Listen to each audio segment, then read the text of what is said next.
नमस्कार मेरे प्रिय दोस्तों, आप सभी का आपके अपने YouTube चैनल राजस्थान क्लासेज में मैं BR कुमार स्वागत एवं अभिनंदन करता हूं।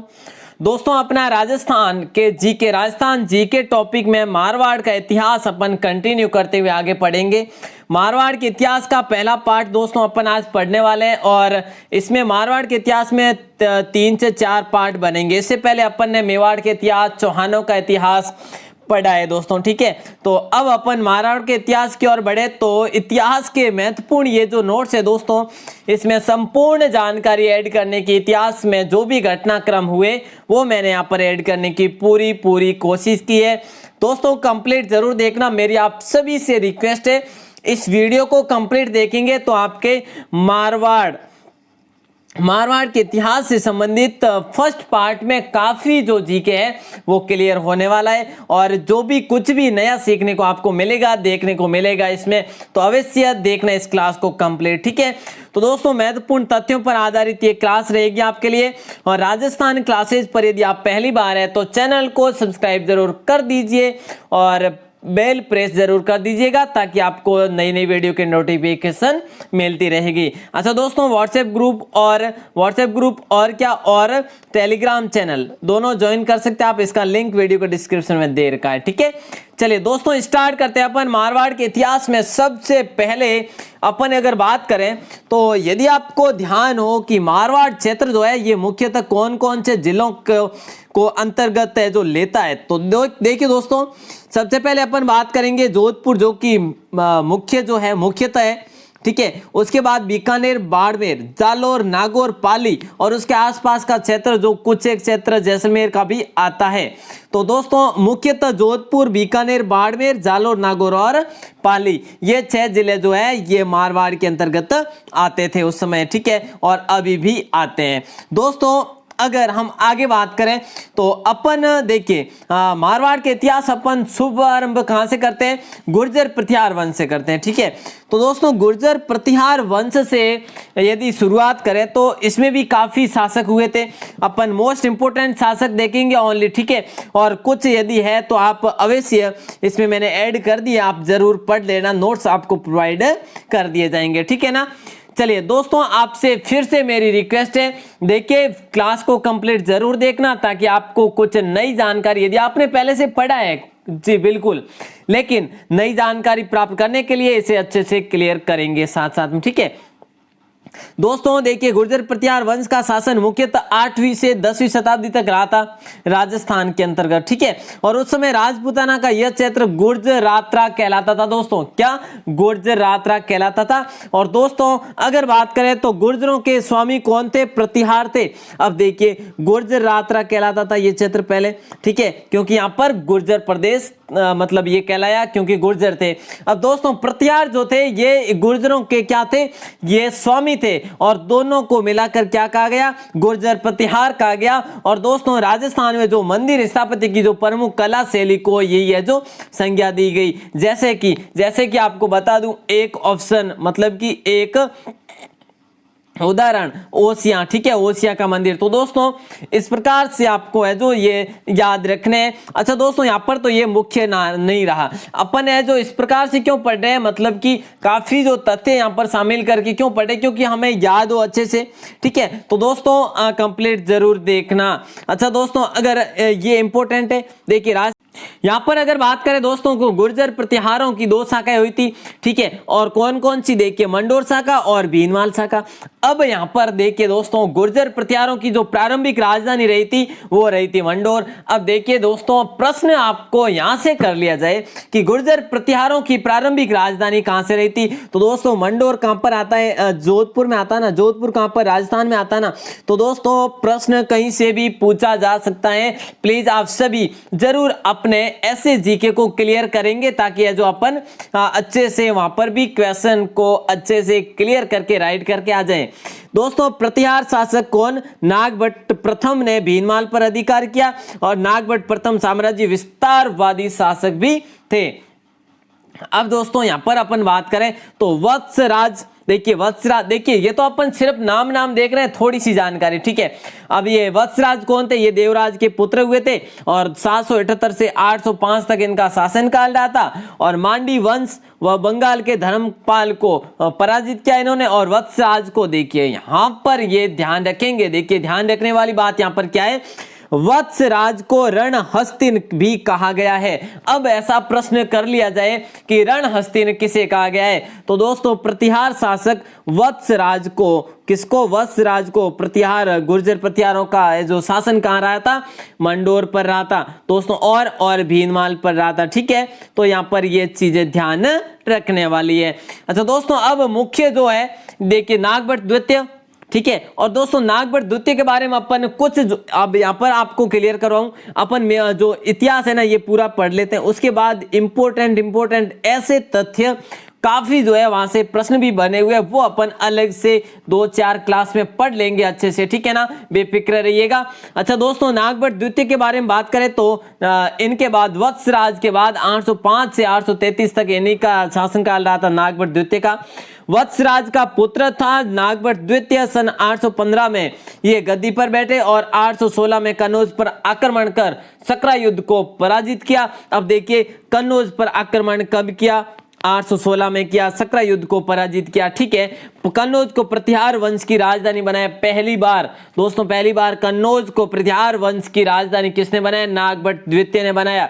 और इसीलिए नागभट्ट द्वितीय के लिए भी काफी उपाधियां दी गई है। तो दोस्तों देखिए 833 ईस्वी में गंगा में जल समाधि ली थी, किसने? नागभट्ट द्वितीय ने 833 ईस्वी में गंगा में जल समाधि ली थी। तो दोस्तों इनके पुत्र, उसी के पुत्र रामभद्र ने 1833 में इनके शासन की बागडोर संभाली थी। आप कितना ध्यान रखेंगे, नागभट्ट द्वितीय 805 से 833 इनका शासनकाल रहा था। इनके पिता का नाम वत्सराज था, तो इन्होंने कन्नौज को 816 में हराया था और इन्होंने कन्नौज को प्रतिहार वंश की राजधानी भी बनाया था। दोस्तों अगर हम बात करें मिहिर भोज की, तो मिहिर भोज है जो रामभद्र के उत्तराधिकारी हुए थे। मिहिर भोज का साम्राज्य विस्तार पंजाब, अधिकांश जो मतलब उत्तर प्रदेश भाग था, महाराष्ट्र भी था, मालवा भी था राज। ये दोस्तों आप ध्यान रखें तो ठीक है, नहीं तो इतनी है जो इम्पोर्टेंट नहीं है। अच्छा दोस्तों ये जरूर ध्यान रखना आप कि मिहिर भोज ने आदि वराह प्रभास आदि विरुद्ध धारण किए। और दोस्तों मिहिर भोज की अरब यात्री सुलेमान ने प्रशंसा की थी। मिहिर भोज की प्रशंसा किसने की थी? अरब यात्री सुलेमान ने, जो कि 851 के लगभग यहाँ पर आया था और उसने प्रशंसा की थी। दोस्तों अगर हम बात करें आगे, महेंद्रपाल प्रथम जो कि मिहिर भोज का पुत्र था। और देखिए दोस्तों इन्हीं के दरबारी कवि कौन थे? राजशेखर थे, ठीक है। इन्हीं के दरबारी कवि थे राजशेखर, जिन्होंने कर्पूरी मंजरी लिखा था, काव्य मीमांसा लिखी थी, बाल रामायण, बाल भारत रचना, और तो ये लिखा था दोस्तों, ठीक है। और राजशेखर ने महेंद्रपाल को क्या कहा था? निर्भय नरेश कहा था दोस्तों, ठीक है, अपने ग्रंथों में कहा था। तो कितनी ध्यान रखेंगे, राजशेखर ने महेंद्रपाल प्रथम को निर्भय नरेश कहा था। और बस इतना ही, मिहिर भोज का पुत्र था कौन? महेंद्रपाल प्रथम। और इनके साहित्य जो दरबारी कवि हुए थे वो हुए थे राजशेखर जी, ठीक है। तो दोस्तों महिपाल, अगर हम यहां पर बात करें महिपाल की, तो दोस्तों महेंद्रपाल प्रथम के जो बाद इनके जो उत्तराधिकारी हुए यही हुए थे 912 से 944 के मध्य। और दोस्तों तब तक राष्ट्रकूट, यहाँ पर है जो इस कहानी क्या मोड़ लेती है यहाँ पर पढ़िएगा प्लीज, है ना दोस्तों। देखिए तब तक राष्ट्रकूट नरेश इंद्र तृतीय ने प्रतिहारों को हराकर कन्नौज को नष्ट कर दिया था। और उसी के समय अरब यात्री अल मसूदी, देखिए अल मसूदी राज्य में यात्रा पर आया और 11वीं सदी में गहड़ वालों ने कन्नौज पर वापस से अधिकार कर लिया। और दोस्तों अंतिम गुर्जर प्रतिहार शासक जो थे, अब यहाँ पर यह प्रश्न बनता है कि अंतिम गुर्जर प्रतिहार शासक जो थे वो कौन थे? यशपाल थे। और दोस्तों यशपाल देव थे, लेकिन ये किसके अनुसार? ये अभिलेख, मतलब एक अभिलेख के अनुसार, ठीक है। और दोस्तों इसका नाम उल्लेखित नहीं है। और दोस्तों प्रारंभिक शासकों की जानकारी भोज प्रतिहार की ग्वालियर प्रशस्ति, उद्योधन सूरी रचित कुवलयनामा और पुरातन प्रबंध संग्रह व हरिवंश पुराण में मिलती है। तो दोस्तों ये चीजें आपको है जो ध्यान में रखनी है। अच्छा दोस्तों, अब अपन थोड़ी सी बात करते हैं आबू के परमारों की, जो कि दोस्तों देखिए आबू व उसके आसपास के क्षेत्र पर परमारों का शासन हुआ था। अब देखिए दोस्तों, अपन अपना जो इंपोर्टेंट जो जीके अपन आगे से शुरुआत करेंगे, ये जो आप ध्यान में रख सकते हैं बस, ठीक है। तो काफी लंबी वीडियो भी बनेगी, मतलब 20 से 25 मिनट की। आपसे मेरी रिक्वेस्ट है वीडियो कंप्लीट देखना, काफी नया आपको सीखने को मिलेगा यहाँ पर। दोस्तों देखिए, आबू के जो आसपास के क्षेत्र पर परमारों का शासन हुआ और इस वंश का मूल पुरुष जो था वो था धूमराज। दोस्तों कौन था? धूमराज था। किसका? आबू के परमारों का। इसी वंश के राजा धुंधक ने आबू का दंडपति महाजन, जो कि कौन? विमल शाह को बनवाया। दोस्तों दंडपति महाजन विमल शाह को किसने बनाया? धुंधक ने बनाया। तो दोस्तों जिसने दिलवाड़ा, किसने? विमल शाह ने, जिसने दिलवाड़ा के प्रसिद्ध आदिनाथ जैन मंदिर, जिसका नाम विमल शाही भी है, इसका निर्माण करवाया। और दोस्तों 1031 में इसका निर्माण करवाया गया। तो अब यहाँ पर ये क्लियर सा है, आपने कभी नहीं देखा है तो देखिए, राजा धुंधक के समय महाजन विमल शाह ने देलवाड़ा के आदिनाथ जैन मंदिर का निर्माण करवाया। कब करवाया? 1031 में करवाया। ठीक है। तो दोस्तों अगर यहां पर हम बात करें तो बागड़ में परमारों की राजधानी कौन सी थी? बागड़ में परमारों की राजधानी थी आर्थुणा। ठीक है। तो मालवा का राजा उस समय भोज परमार जो था, मालवा का राजा कौन था? परमार था, भोज परमार, जो कि प्रतापी शासक था। और दोस्तों एक चीज यहां पर रह गई, देखिए दोस्तों, आदिनाथ जो जैन मंदिर है दिलवाड़ा के, इसके शिल्पी जो थे वो कौन थे? कीर्तिधर थे। और दोस्तों स्थापत्य कला के जनक किसे कहा गया है? सभी को पता है ना, महाराणा कुंभा को कहा गया है। तो दोस्तों कुंभा की वीडियो अपलोडेड है और मेवाड़ का संपूर्ण इतिहास भी अपलोडेड है। तो दोस्तों आप में से किसी ने नहीं देखा है तो अवश्य करके देखें, ताकि आपके मैं यही है जो आशा रखता हूं कि आप अपना जीके अपने चैनल पर कंप्लीट व क्लियर करें।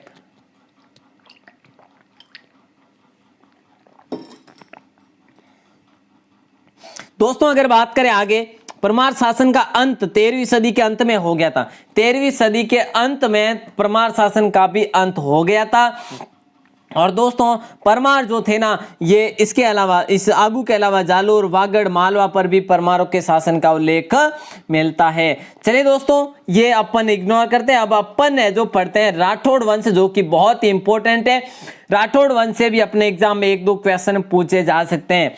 तो दोस्तों अपन स्टार्ट करें तो राठौड़ का शाब्दिक अर्थ जो है वो है राष्ट्रकूट। ठीक है, राठौड़ का शाब्दिक अर्थ तो ये हो जाएगा। जोधपुर के राठौड़ का मूल स्थान दोस्तों है कन्नौज। ठीक है, और कन्नौज देखिए दोस्तों, मूणोत नैणसी क्या कहते हैं? मूणोत नैणसी कहते हैं कि कन्नौज शासक जयचंद गढ़वाल का वंशज मानते हैं राठौड़ों को। ठीक है, तो दोस्तों ये तो हो गया आपका, ध्यान रखेंगे। पृथ्वीराज रासो बीकानेर राठौड़ारी ख्यात और जोधपुर जो बात, तो दोस्तों जोधपुरी ख्यात, इन तीनों में दोस्तों यही बताया हुआ है कि यह जो मूणोत नैणसी, पृथ्वीराज रासो में, बीकानेर राठौड़ारी ख्यात में क्या बताया कि जयचंद गढ़वाल के वंशज है। कौन? राठौड़। ठीक है, और दोस्तों देखिए यहाँ पर पंडित गौरीशंकर ओझा क्या कहते हैं? ये कहते हैं कि बदायूं के राठौड़ों का वंशज मानते हैं, बदायूं के राठौड़ों का वंशज जिन्हें मानते हैं। चलिए दोस्तों मूणोत नैणसी के अनुसार मोहम्मद गौरी ने 1100, अब देखिए दोस्तों यहाँ पर कहानी पर आधारित थोड़ा सा ध्यान में रखते हुए अपन आगे बढ़ते हैं। दोस्तों देखिए मूणोत नैणसी के अनुसार क्या होता है कि मोहम्मद गौरी ने 1193 ईस्वी में कन्नौज पर आक्रमण कर राठौड़ जयचंद गढ़वाल को हराकर उसका राज्य समाप्त कर दिया था। दोस्तों 1192 में जो तराइन का पहला 91 में, दूसरा 92 में जो युद्ध हुआ था दोस्तों, दोनों युद्ध में जयचंद गढ़वाल जो था ये किसके साथ था? मोहम्मद गौरी के साथ था। ठीक है, पृथ्वीराज चौहान के साथ में नहीं था। फिर भी यहां पर क्या होता है, मोहम्मद गौरी ने 1193 में दूसरे ही साल कन्नौज पर आक्रमण कर और जयचंद को हरा दिया और उसके राज्य को समाप्त कर दिया। ऐसा कौन कहते हैं? मूणोत नैणसी कहते हैं। दोस्तों कुछ वर्षों बाद जयचंद के प्रपौत्र कौन हुए? सिहाजी हुए। कौन? सिहाजी। दोस्तों ध्यान रखेंगे, सिहाजी। और उनके सरदार, और 13वीं सदी में देखिए कुछ वर्षों बाद क्या होता है, जयचंद के प्रपौत्र सियाजी व उनके सरदार 13वीं सदी में राजस्थान आ गए और यहाँ पर है जो उन्होंने अपने उत्तराधिकार और अपना है जो आधिपत्य किया। ठीक है, और दोस्तों पाली के उत्तर पश्चिम में छोटा सा गांव स्थापित किया। ठीक है, राज्य स्थापित किया और राव सिंह मारवाड़ के राठौड़ वंश के संस्थापक एवं आदि पुरुष माने जाते हैं और इन्होंने राठौड़ वंश की स्थापना की। और दोस्तों इनके पिता का नाम था सेतराम, इनके पिता का नाम था सेतराम, तो इनकी माता का नाम था पार्वती। दोस्तों इतनी जानकारी उम्मीद करता हूं कि आपको अच्छे से है जो प्राप्त हुई होगी, शायद ही आपको कहीं और से हुई होगी, लेकिन मैंने आपके लिए बिल्कुल भरसक प्रयास किए कि कहीं से भी नोट्स हो, बुक्स हो, कहीं से भी आपके लिए जानकारी इकट्ठी करके मैं लेकर आता हूं। दोस्तों वीडियो को लाइक जरूर कर दीजिए और मैं आज आपके लिए ये जो थ्योरी क्लास लेकर आया हूं, अपन तो हर रोज पढ़ते ही हैं, अब आपके लिए रीजनिंग, एक दिन रीजनिंग रहेगी और दूसरे दिन इंग्लिश की रहेगी, फिर तीसरे दिन राजस्थान जीके की रहती है। तो दोस्तों अब BL सर जी और सुमेर सर जी भी आपके लिए जो रेगुलर अब क्लासेज रिकॉर्ड करेंगे, तो दोस्तों आप सभी बने रहे हैं ना। चले दोस्तों अगर हम आगे बात करें तो राव चूड़ा की बात करेंगे। राव वीरमदेव के पुत्र थे राव चूड़ा दोस्तों, ठीक है, और ये प्रथम प्रतापी शासक हुए थे। और मंडोर को मारवाड़ की राजधानी किसने बनाया? मंडोर को मारवाड़ की राजधानी बनाया राव चूड़ा ने, और जो मांडू के सूबेदार से जीतकर बनाई थी। दोस्तों मारवाड़ राज्य में सामंत प्रथा का प्रारंभ इनके काल में हुआ और चूड़ा द्वारा, अब देखिए दोस्तों, नौकरशाही, जैसे कि मेवाड़ में नौकरशाही का गठन या नौकरशाही का प्रारंभ कब हुआ था? अल्लट के समय हुआ था दोस्तों। उसी प्रकार मारवाड़ में सामंत प्रथा का प्रारंभ है जो राव चूड़ा के समय हुआ और चूड़ा द्वारा ही हुआ, ठीक है। और दोस्तों राव चूड़ा की रानी चांद कंवर ने चांद बावड़ी यहाँ पर बनवाई दोस्तों, ठीक है, ये तो अपन ध्यान रखेंगे, श्योर है। चांद कंवर ने चांद बावड़ी बनाई, जो कि चांद कंवर कौन थी? राव चूड़ा की पत्नी थी दोस्तों। कितना? चूड़ा, चांद कंवर, चांद बावड़ी, बस इतना ही है, ठीक है। अच्छा दोस्तों अगर हम आगे बात करें तो राव चूड़ा ने नागौर के सूबेदार जलाल खां को हराकर नागौर के पास चूड़ासर नामक गांव बचाया था। और देखिए राव चूड़ा ने अपनी मोइलानी रानी के पुत्र कान्हा को राज्य का उत्तराधिकारी नियुक्त एवं अपने ज्येष्ठ पुत्र रणमल को अधिकार से वंचित कर दिया था। दोस्तों यहाँ पर दो चीजें क्लियर करेंगे ना। देखिए राव चूड़ा ने अपनी मोइलानी रानी का पुत्र जो था वो कौन था? कान्हा, और कान्हा को बना दिया राज्य का उत्तराधिकारी, और जो ज्येष्ठ पुत्र था उसे जो अधिकार से वंचित कर दिया, जिसका नाम था रणमल। और रणमल है जो कहां चले जाते हैं? ये चले जाते हैं मेवाड़, ठीक है। और दोस्तों राणा लाखा, राणा मोकल, महाराणा कुंभा को अपनी सेवाएं इन्होंने दी। किसने? रणमल ने तीनों को सेवाएं दी। पहले तो राणा लाखा, उसके बाद राणा मोकल, उसके बाद महाराणा कुंभा, ठीक है। चलिए दोस्तों इनके साथ और क्या क्या होता है आगे देखते हैं अपन। दोस्तों 1438 की बात है, कब की? 1438 ईस्वी की बात है। मेवाड़ के सामंतों ने षड्यंत्र रचकर कुंभा के कहने पर रणमल की हत्या कर दी थी। तो दोस्तों रणमल की हत्या कहां पर हुई थी? चित्तौड़ में हुई थी रणमल की हत्या। रणमल कौन? जो कि यही रणमल जो जोधपुर के थे दोस्तों, ठीक है, मारवाड़ के थे, ठीक है। तो दोस्तों अगर हम बात करें तो चूड़ा की पुत्री हंसाबाई का विवाह मेवाड़ के राणा लाखा के साथ हुआ था। किसकी पुत्री? चूड़ा की पुत्री थी, हंसाबाई नाम था, ठीक है, रणमल की बहन थी, और विवाह जो मेवाड़ के राणा लाखा के साथ हुआ था। दोस्तों अब हम बात करते हैं राव जोधा के बारे में, ठीक है। और दोस्तों राव जोधा के बारे में अगर बात करें तो 1438 से 1479 तक है जो इनका शासन काल रहा था। और दोस्तों ये थे जो रणमल के पुत्र थे। और दोस्तों इनका इतिहास अपन पढ़ते हैं, काफी विस्तार से है, ठीक है, तो आप सभी कंप्लीट जरूर देखना, फिर से निवेदन रहेगा। दोस्तों राव रणमल, देखिए राव जोधा कौन थे? रणमल के पुत्र थे। रणमल वही जिनकी हत्या की गई थी महाराणा कुंभा के कहने पर सामंतों द्वारा, ठीक है। और दोस्तों पिता की हत्या के बाद मेवाड़ से चुपचाप ये वहां से भाग निकले और मेवाड़ की सेना स्वर्गीय महाराणा मोकल के ज्येष्ठ भ्राता जो थे रावत चूड़ा नाम था उनका, जिन्होंने जो भीष्म प्रतिज्ञा ली थी कि जो मैं उम्र भरता उम्र कुंवारा रह के भी है जो कभी गद्दी पर नहीं बैठूंगा, ये उन्होंने प्रतिज्ञा ली थी। तो दोस्तों मेवाड़ के भीष्म भी इन्हें ही कहा जाता है, किसे? रावत चूड़ा को। अगर दोस्तों देखिए यहां पर क्या पूछा गया है, यहाँ पर क्या है कि मेवाड़ की सेना स्वर्गीय महाराणा मोकल के ज्येष्ठ भ्राता राव चूड़ा के नेतृत्व में जोधा का पीछा किया गया और मंडोर पर भी उनके द्वारा अधिकार किया गया। लेकिन राव जोधा ने काफी कठिनाइयों का सामना किया और कहा जाता है कि भयंकर युद्ध करना पड़ा था और मेवाड़ के साथ राव जोधा ने। उसके बाद राव जोधा ने 1453 में पुनः मंडोर पर अधिकार किया और सन 1459 की बात है, इसमें जो राव जोधा ने चिड़ियाटूक पहाड़ी पर जोधपुर दुर्ग का निर्माण करवाया। और दोस्तों मैं रिपीट नहीं कर रहा हूं, यहाँ पर आपको एक बार से ही ध्यान रखने, और 15 से 20 मिनट की वीडियो बन रही है तो दोस्तों रिपीट भी कर सकते हैं, वापस से भी देख सकते हैं, इसमें कोई बुराई वाली बात नहीं होती है ना। तो दोस्तों देखिए राव जोधा ने 1453 में पुनः मंडोर पर अधिकार किया। और अगर आपको प्रश्न बनाकर दे दिया जाए कि 1459 ईस्वी में राव जोधा ने चिड़ियाटूक पहाड़ी पर किस दुर्ग का निर्माण करवाया, तो दोस्तों मेहरानगढ़ का निर्माण करवाया। और अगर आपसे पूछा जाए कि मेहरानगढ़ के और कौन कौन से नाम है, तो दोस्तों मयूर ध्वजगढ़ और मेहरानगढ़ और गढ़ चिंतामणि और सूर्यगढ़ और कागमुखी और चिड़ियाटूक दुर्ग ये भी कहा जाता है दोस्तों, जोधपुर दुर्ग भी कहा जाता है। तो ये जो नाम है इसके अनेकों नाम है दोस्तों, ठीक है। और देखिए पास में जोधपुर नगर की स्थापना कब की गई, 12 मई 1459 में की गई। अब देखिए दोस्तों आपको प्रश्न ये पूछा जाए कि जोधपुर नगर की स्थापना कब की या जोधपुर जिले की स्थापना किसके द्वारा कब की गई, जोधा के द्वारा 12 मई 1459 में की गई। अगर पूछा जाए कि जोधपुर दुर्ग का निर्माण किसके द्वारा करवाया गया, 1459 इसमें राव जोधा के द्वारा करवाया गया। अगर दोस्तों ऐसा प्रश्न पूछा भी नहीं जाएगा, लेकिन आपको यह ध्यान रखना है मेहरानगढ़ की नींव करणी माता के हाथों से रखी गई थी और इनके द्वारा माना जाता है कि इनके द्वारा कहा गया था कि यह जो यहाँ पर एक मानव की बलि होनी चाहिए, तभी जो है दोस्तों इस किले के बारे में कहा जाता है। वैसे अपन किले अच्छे से पढ़ेंगे, क्लियर आसान तरीके से पढ़ेंगे एक एक करके, कि इस किले के बारे में कहा जाता है दोस्तों कि ये किला जो है 2-3 बार बनाने के बाद भी, आधी दीवार बनने के बाद भी यह जो किला ढह जाता था, मतलब है ना गिर जाती थी दीवारें।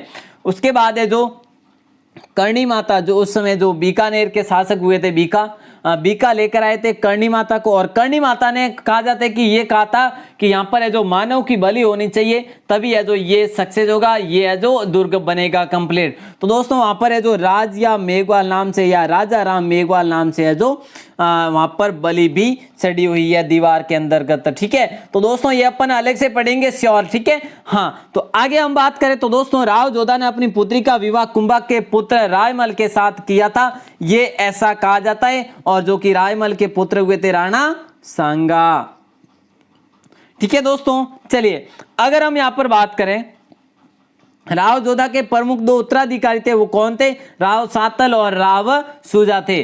अगर दोस्तों हम लास्ट टर्म पर बात करते हैं राव गंगा की, और दोस्तों राव गंगा वो थे जो मालदेव के पिता थे, और दोस्तों इनके बारे में आपको जानकारी काफी है जो कम ही मिलेगी, मैंने यहाँ पर फिर भी आपके लिए ऐड किया। देखिए दोस्तों क्या क्या है, राव सूजा की मृत्यु के बाद उसका पौत्र, अब देखिए राव सूजा, यहाँ पर बताया ना आपको कि राव जोधा के 2 उत्तराधिकारी हुए थे, राव सातल और राव सूजा, और राव सूजा के पौत्र जो हुए ये हुए राव गंगा, और राव गंगा जो है ये किसके, राव बागाजी के पुत्र थे और सूजा के पौत्र थे दोस्तों, ठीक है, जिसे कहते हैं ना पोता। हाँ और दोस्तों खानवा युद्ध की अपन बात करें यहाँ पर थोड़ी सी, तो खानवा युद्ध में 1527 में जो हुआ था खानवा का युद्ध राणा सांगा और बाबर के बीच में, तो राव गंगा ने अपने पुत्र मालदेव के साथ सांगा की सहायता की थी। और दोस्तों क्योंकि सांगा की पुत्री पद्मावती जो थी वो गंगा की पत्नी थी, कौन है, राव गंगा की पत्नी थी, किसकी पुत्री, राणा सांगा की पुत्री पद्मावती, ठीक है। तो दोस्तों इन्होंने उनकी सहायता की थी। अच्छा दोस्तों अगर यहाँ पर अपन बात करें तो गंगा ने क्या क्या किया, गंगा ने गांगलोव तालाब बनाया, गंगा की बावड़ी बनाई और गंगा श्याम जी मंदिर का निर्माण करवाया। दोस्तों ये तो बस आसान है, ध्यान रखने जैसी बात है, ठीक है। और दोस्तों ये माना जाता है कि मालदेव ने अपने पिता गंगा की खिड़की से गिराकर हत्या की थी। ऐसा माना जाता है दोस्तों, ये आप परफेक्ट मत लीजिएगा। और ठीक है, ऐसा माना जाता है कि ये जो इन्हें मारवाड़ के पितृहंता कहा जाता है। किसको? मालदेव को मारवाड़ के पितृहंता कहा जाता है। तो दोस्तों मेवाड़ के पितृहंता उदा को कहा जाता है। ठीक है, तो ध्यान रखेंगे ना आप। चलिए, तो दोस्तों अगर हम आगे बात करें तो राव मालदेव आते हैं। राव मालदेव है जो ये प्रतापी शासक हुए थे, इनके बारे में भी बहुत सारी डिटेल से मैंने यहाँ पर ऐड किए है। तो दोस्तों राव मालदेव अपन कल पढ़ते हैं, और राव मालदेव के साथ अपन पढ़ेंगे मारवाड़ का प्रताप जो कि था चंद्रसेन। ठीक है, और जो राव मालदेव और राव चंद्रसेन दोनों को अपन कल साथ में पढ़ेंगे दोस्तों।